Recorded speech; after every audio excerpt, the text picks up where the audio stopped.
इस पे ट्रस्ट किया और आज जो है ना आपका भाई खुशी से आपको अपना कार्ड दिखा रहा है, आपके सामने खड़ा है कि भाई ये है मेरा कार्ड।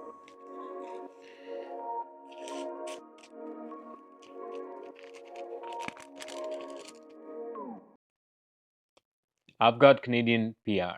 मेरे हाथ में पीआर है, कोई असला तो नहीं, वीज़ा शीज़ा ले लूँ, कोई मसला तो नहीं। दोस्तों, एक इमिग्रेंट की लाइफ का ना एक हसीन दिन होता है जब उसको उसकी मेहनत का फल मिलता है in the form of permanent residency. Canada की परमानेंट रेजिडेंसी हासिल करना आजकल के दिनों में काफ़ी चैलेंजिंग है और मेरे लिए ये जो है ना खुशी की बात है कि यार मेरी मेहनत सफल हो गई है, मुझे मेरी मेहनत का फल मिल गया है और मैं कनाडा में अब रह सकता हूँ एज ए परमानेंट रेजिडेंट।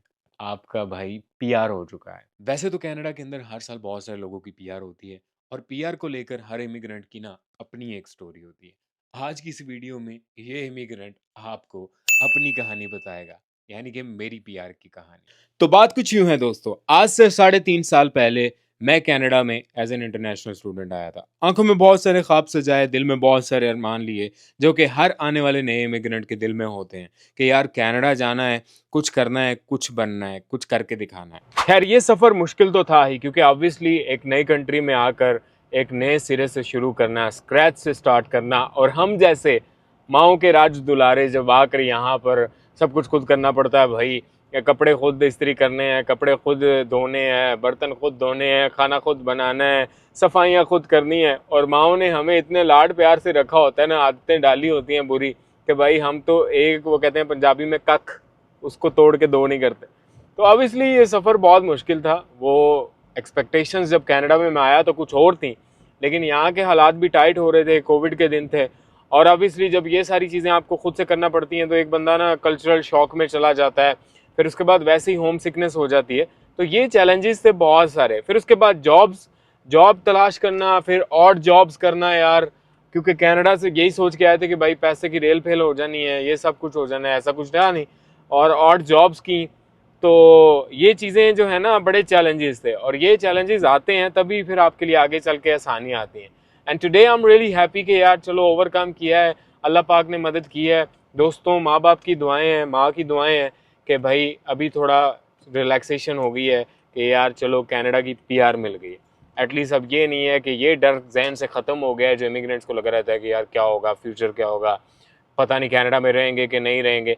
अब वो चीज़ नहीं है, अब ये है कि यार एक डायमेंशन सेट कर ली है एंड नेक्स्ट स्टॉप अब हमारा क्या है, कैनेडियन पासपोर्ट। खैर दोस्तों ये सफ़र था ना, ऑब्वियसली मुश्किलात तो हर जगह ही हैं, मुश्किलात कहाँ नहीं है, और ऊपर वाला भी हर मुश्किल के बाद इंसान के ना आसानी रखता है। तो ये वो कहते हैं ना, ट्रस्ट द प्रोसेस।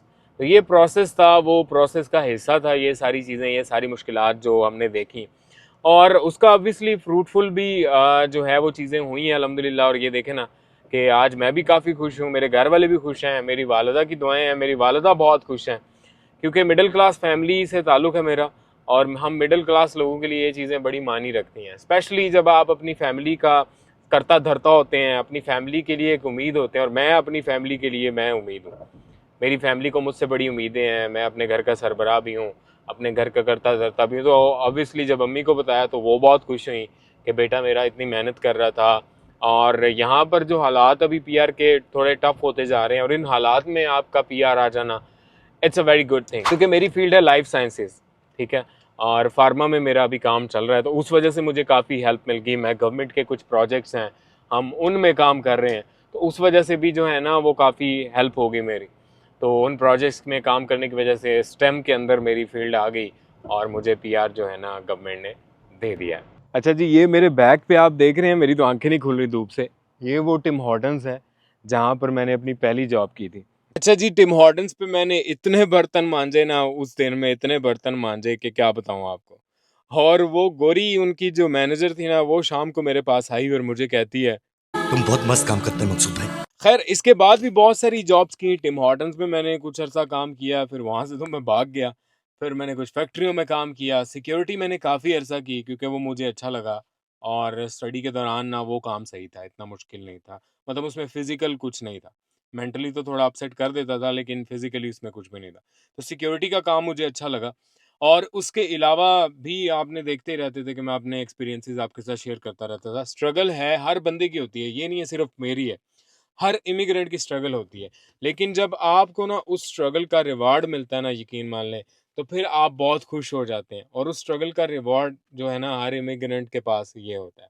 ये आप देख रहे हैं, ये मेरी तस्वीर ज़रा ख़तरनाक किस्म की है, लेकिन ये कनाडा का झंडा है और इसके ऊपर लिखा हुआ है government of Canada and then permanent residency.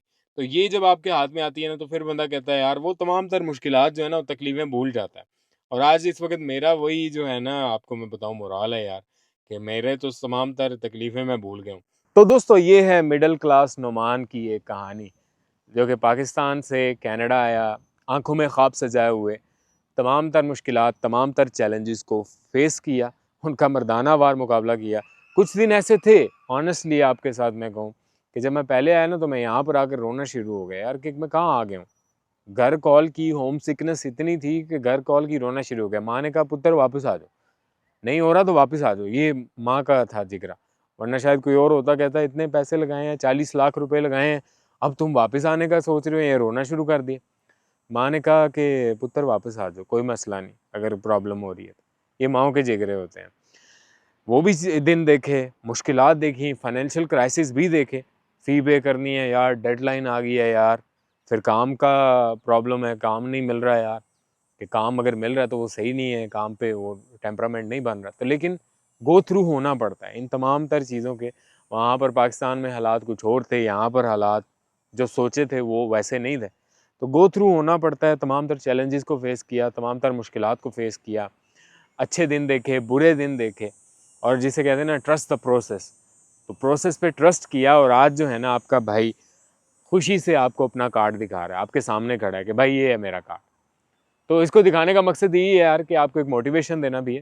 कि मुझे लगता था यार, कि जब मैं ना अभी पीआर वगैरह लगाने का सोच रहा था, कि शायद किसी और प्रोविंस में चला जाऊँ, यहाँ पे जॉब सही नहीं है, वहाँ पे जाके ट्राई कर लेते हैं, फील्ड जॉब नहीं मिल रही, वहाँ पे चले जाएं, शायद कुछ हो जाए। फिर एक जहन में, नहीं यार, अब यहाँ पे समझ लिया सारा कुछ, एक नए प्रोविंस में जाके फिर नई कहानी शुरू करेंगे तो और मुश्किल हो जाएगा। 3 साल का वर्क परमिट है, वो कहीं एक्सपायर ना हो जाए, दिस एंड दैट, ये होगा वो होगा, ये सब कुछ चलता रहता है साथ में। फिर परेशानियाँ, प्रॉब्लम्स, फैमिली को देखना है पीछे, यहाँ पर देखने हैं अपने मामलात, यहाँ पर सेटलमेंट का सोचना है, पीछे वालों का सोचना है। तो ये तमाम तर चीज़ें ना साथ साथ चलती रही। लेकिन इन सब चीज़ों में ना मैंने एक चीज़ रखी, कि यार डटा रहा, बस ठीक है यार, हो जाएगा हो जाएगा हो जाएगा। और इन दी एंड ऊपर वाले ने बाजू पकड़ा, हाथ पकड़ा, और हो ही गया। तो ये मैंने कहा अपने दोस्तों के साथ, अपनी यूट्यूब फैमिली के साथ ये भी शेयर करूं मैं अपनी न्यूज़, क्योंकि ऑब्वियसली आप भी मेरी ज़िंदगी का एक हिस्सा हैं, हम आपके साथ कनेक्ट करते हैं। तो दोस्तों, ये थी मेरी कहानी, मिडिल क्लास नोमान की कहानी। एंड आई होप कि आपको ये वीडियो अच्छी लगी होगी। वीडियो अच्छी लगी तो मेरा यूट्यूब चैनल ज़रूर सब्सक्राइब कीजिएगा। नेक्स्ट वीडियो में मिलते हैं, तब तक के लिए मेरा आपका हम सबका अल्लाह निगहबान।